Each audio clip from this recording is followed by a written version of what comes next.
Hello, everybody. It's the fifth week of the fall 2018 semester of British literature. So, welcome. This week we're going to wrap up the Romantic era, and we're going to do it with a couple of late Romantic poets, Percy Bysshe Shelley and Lord Byron.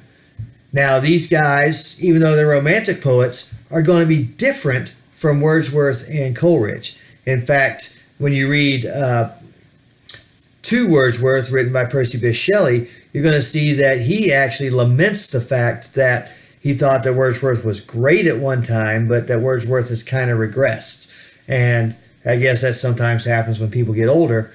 But it's also to say that Wordsworth was a trailblazer, and now he's become a part of the establishment. In fact, by the time we get to this era of the Romantic era, Wordsworth is going to be what's known as the Poet Laureate of England, which means he's basically the poet in England, and he sets all the rules. And Shelley is not going to agree with some of those rules, obviously.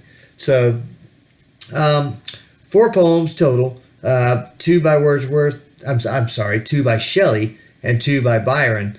The 2 by Byron are She Walks in Beauty, which is written about his cousin Anne Wilmot, and the second canto of Don Juan, which some people pronounce as Don Juan.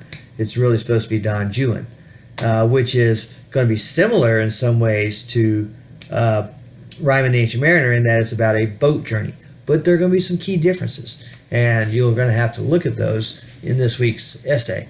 Percy Bysshe Shelley, again, I mentioned he's going to write a sonnet to Wordsworth that is not going to be very complimentary of him. And then he's going to write Mont Blanc, which is based on a real mountain in France, which, even though it's the second highest peak in the Alps, particularly the French Alps, is actually easily accessible. You can actually take tours up there today if you want to.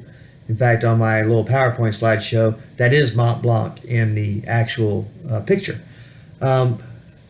Pay attention to how nature in Mont Blanc is not the loving, generous nature, the nature that takes care of people like Wordsworth envisions, but rather it's a little indifferent to human beings. You know, nature will go on whether humans survive or whether humans die out. And like Wordsworth saw God in nature, Shelley was actually an atheist. He did not believe in God. So he thought that nature was totally indifferent to mankind and would continue on whether mankind did or not. And Mont Blanc is going to show that.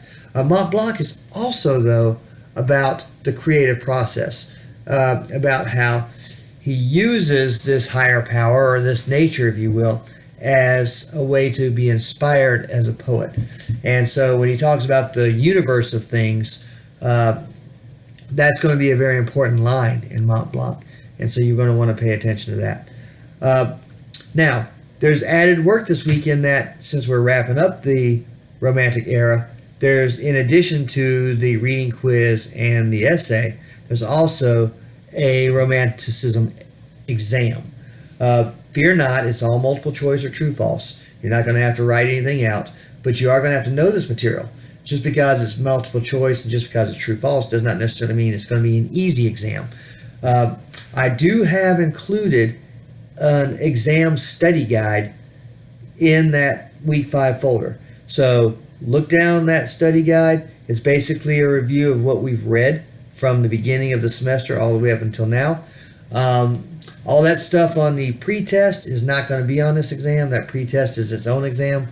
But everything from the preface to the lyrical ballads on up through Shelley and Byron is going to be on the exam. So you definitely want to do the Shelley and Byron stuff first, and then study up for the exam, and then take the exam.